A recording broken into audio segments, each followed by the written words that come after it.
where they agreed to finalize a historical peace agreement. Everybody said this would be impossible. And as you know, Mohammed is one of the great leaders of the Middle East. After 49 years, Israel and the United Arab Emirates will fully normalize their diplomatic relations.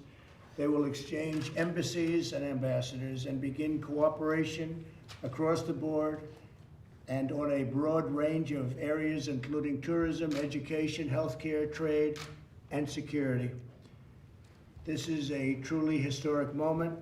Not since the Israel-Jordan Peace Treaty was signed more than 25 years ago has so much progress been made towards peace in the Middle East.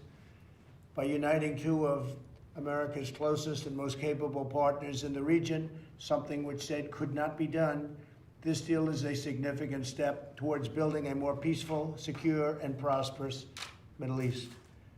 Now that the ice has been broken, I expect more Arab and Muslim countries will follow the United Arab Emirates lead, and I want to just thank them for being. It's not surprising, knowing Mohammed so well, it's not surprising they are in that lead position, and normalize relations with Israel.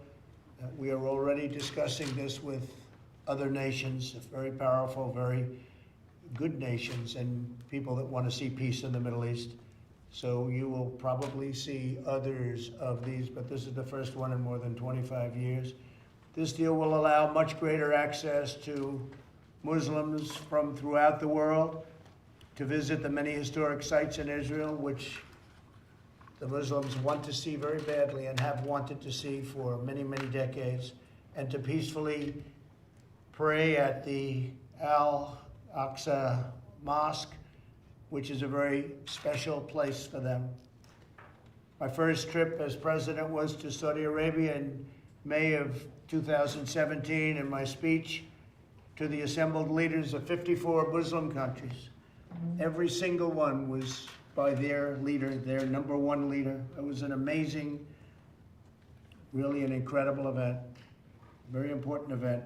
I made clear that the problems of the Middle East can only be solved when people of all faiths come together to fight Islamic extremism and pursue economic opportunity for people of all faiths.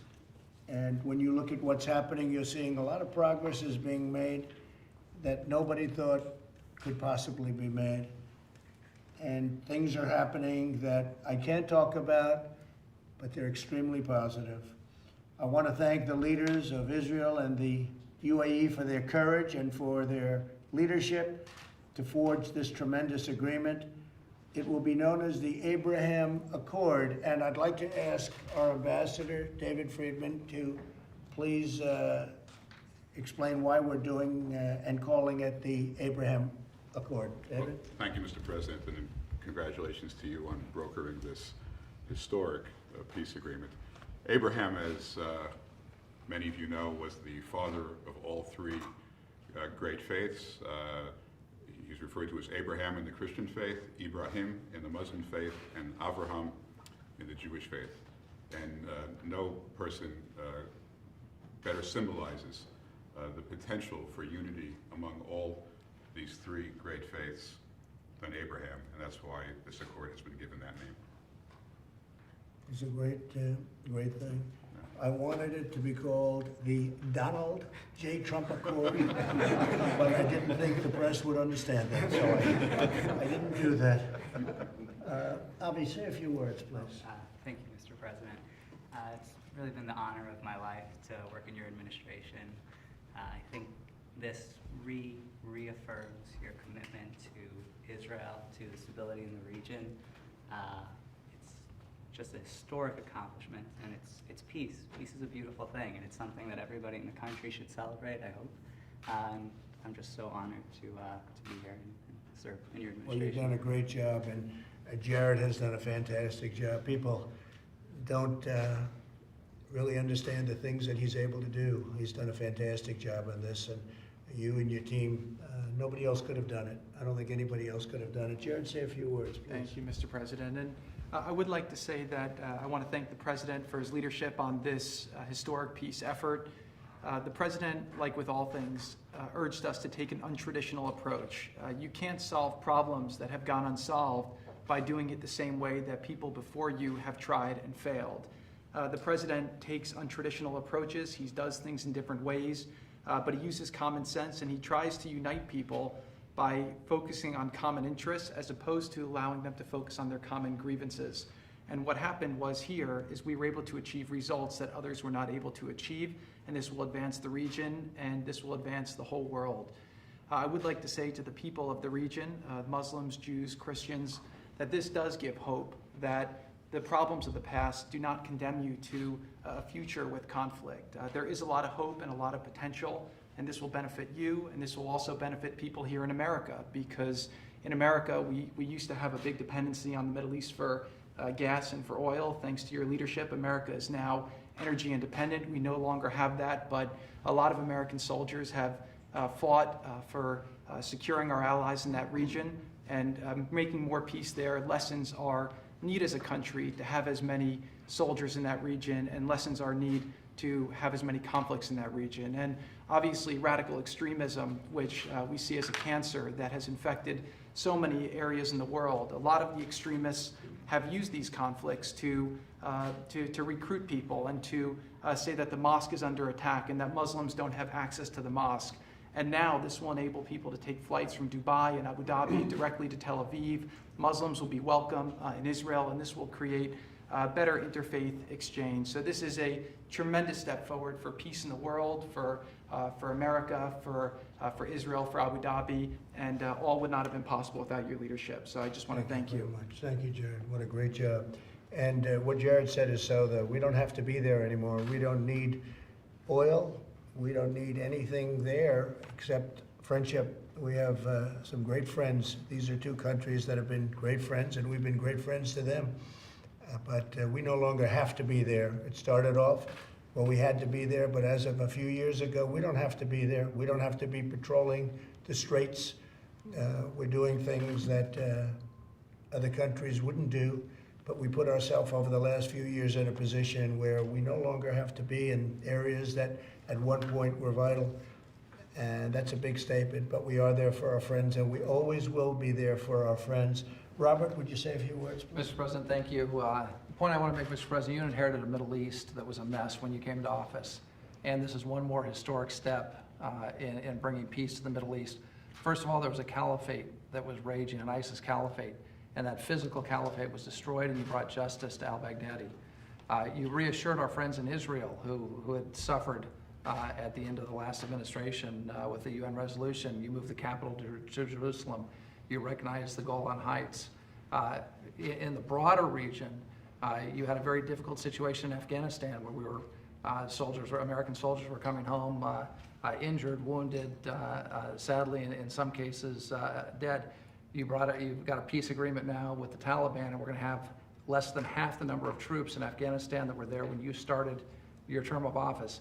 And now you've brought about this historic peace deal between the UAE and Israel. This is the first time in 25 years that Israel and an Arab country have normalized diplomatic relations and entered into a peace deal. And they're the two most capable countries in the Middle East, two very capable, very skilled, very innovative allies of the United States. So it's great for Israel, it's great for the UAE, but it's also great for the American people. So you came into office with a region that was really aflame, and you've brought peace to that region, and there's more to come. And so it's an honor to be part of your team, Mr. President, and to serve under your leadership. We do have a lot more to come in the Middle East. A lot of very positive things are happening, and you'll be seeing that taking place. But when we can get a leader like UAE to head the band and get along with Israel, that's a very big step. Would you please say a few words? You've done such a fantastic job. Thank you, Mr. President. The Trump administration made history today. It's been an honor to be a part of this team that Jared has led. Peace between the Arabs and the Israelis is Iran's worst nightmare, and no one has done more to intensify the conflict between the Arabs and Israelis than Iran. And what we see today is a new Middle East. The trend lines are very different today, and we see the future is very much in the Gulf and with Israel, and the past is with the Iranian regime. It clings to power on the basis of brute force that has lost It's facing a crisis of legitimacy and credibility with its own people, and the President's maximum pressure campaign has achieved historic results. Thank you. Great job you've done. Would you like to say something? Yes, sir. As a soldier who's been in every war since Desert Storm, it is an honor and a privilege for your leadership, Sheikh Mohammed bin Zayed and Prime Minister Netanyahu, to get to peace. So your vision and those leaders' vision on what we can do in the future is just incredible. So I would thank you as a soldier. Thank you very much. Appreciate it. Would anybody like to say a few words? Anybody here? Because you were saying plenty of words during that negotiation. So they got very quiet in front of the media. That happens on occasion. Mr. President, it's Yes, a historic moment. Thank you for letting us all be part of this. It is really extraordinary. Nothing is more important than peace. This is an unbelievable moment, and I would just echo what Brian Hook said. Your maximum pressure campaign, under your leadership, we've had the strongest sanctions on Iran, and your commitment to make sure that Iran will never have a nuclear weapon is part of the most important legacy for peace in the Middle East. So which is easier, dealing with the Democrats or dealing with the Middle East? Well, a lot of people never thought you'd get this type of deal, so I'll be I'll tell you, hopeful that we can deal with the I think, Democrats. the Middle East is more reasonable, actually.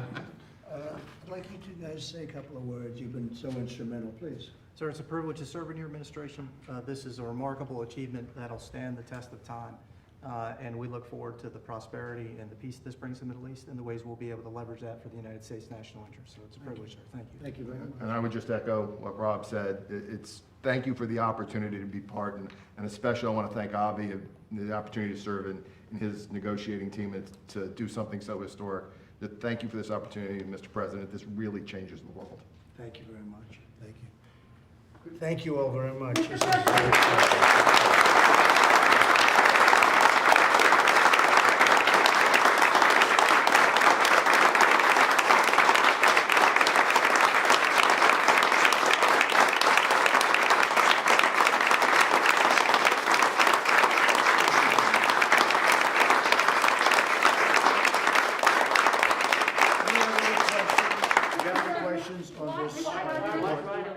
Steve, go ahead. Could you just describe the tenor of the conversation you had with the two other leaders? Was there any hesitation on their part No. to reason this deal?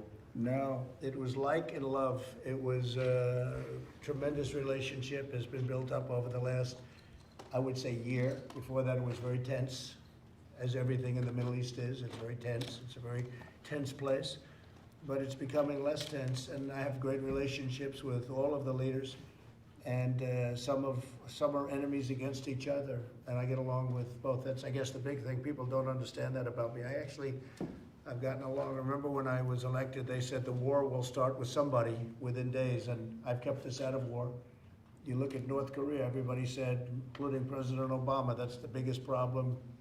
Everybody said you'd be at war. Well, we're not at war. You would have been at war if I wasn't elected, if it was somebody else. Now we're doing very well in the Middle East, and I'll tell you what, it's been an incredible thing. But no, it was tense, but the relationship has become a very good one between UAE and Israel, and also with other countries, many other countries. And I think you'll be seeing some very exciting things, including ultimately with the Palestinians. I think that's going to be happening at some point, because it makes a lot of sense for them to let it happen.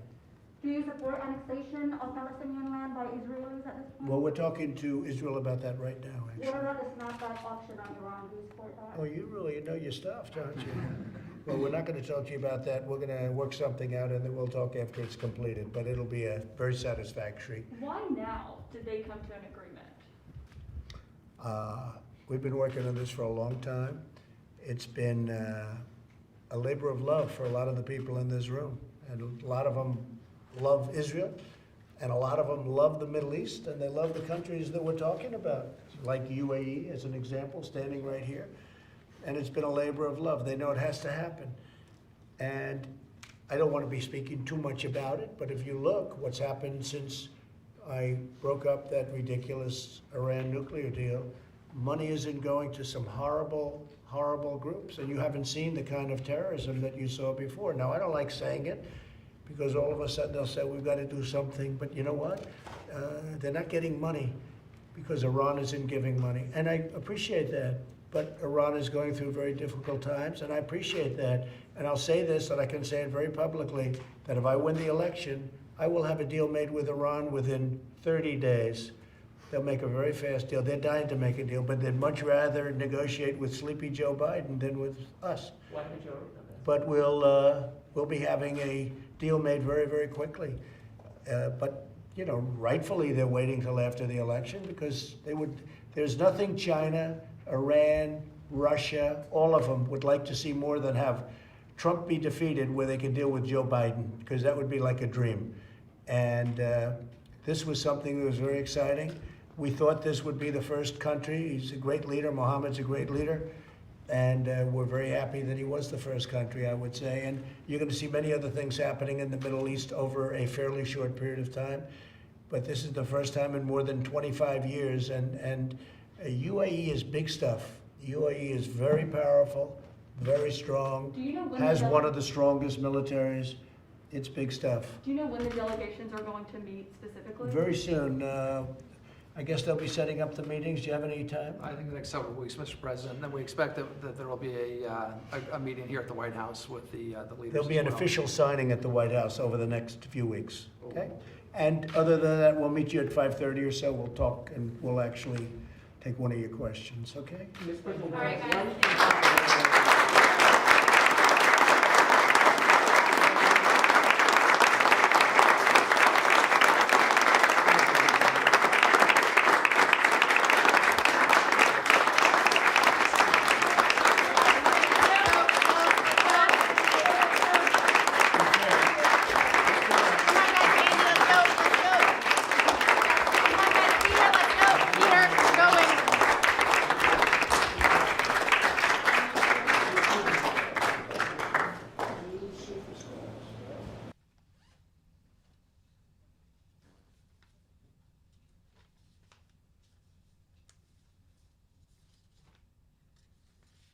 Should we put that in